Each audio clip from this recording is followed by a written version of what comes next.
निदान एका दिवसासाठी का होईना मस्त रॉयल पॅलेसेसमध्ये राहायला मिळावं असं तुम्हाला कधी वाटतं? बुदापेस्टची लोक या बाबतीत थोडी सुदैवी आहेत.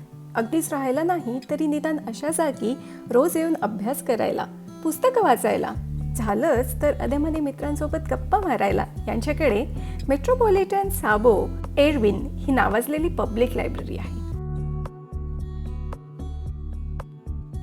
उंची फर्निचर, हाय सिलिंग, पॉलिश केलेल्या लाकडाचे मोठमोठे दरवाजे, त्यावरचं बारीक कोरीव काम, भिंतींवर छतांवर सोन्याचा मुलामा देऊन कोरलेली नक्षी, मोठमोठी झुंबरं, त्या खालून फिरताना काही मिनिटांसाठी का होईना आपण रॉयल फॅमिलीत जन्माला आलोय असाच भास होतो.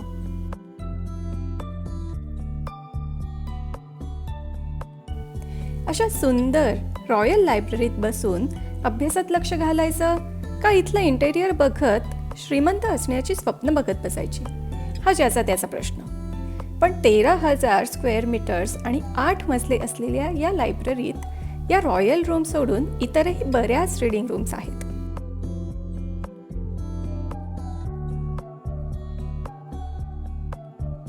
जगातल्या सगळ्या विषयांवरची पुस्तकं, स्टुडंटसाठी कम्प्युटर्स, पूर्ण वेळेसाठी वायफाय, छोटा कॅफेटेरिया, ब्रेकमध्ये एकत्र येऊन गप्पा मारायला वेगळ्या जागा इथे आहेत.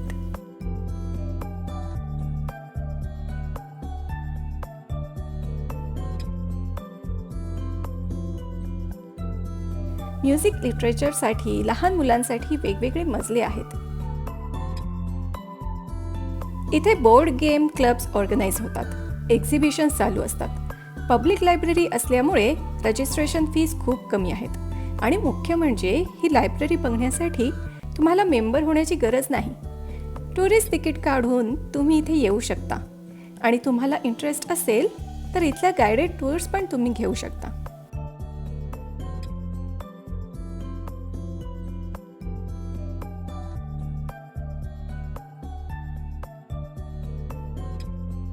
त्यात एक छोटंसं इंडोर पार्क आहे ज्यात 2 डायनासोर सुद्धा बसलेले आहेत.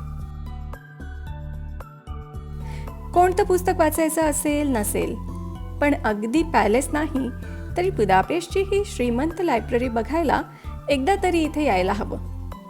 रियालिटी आधी कल्पनेत येते असं म्हणतात. मग अशा रॉयल जागी राहायची स्वप्न बघायला ही लायब्ररी तुम्हाला नक्कीच मदत करेल.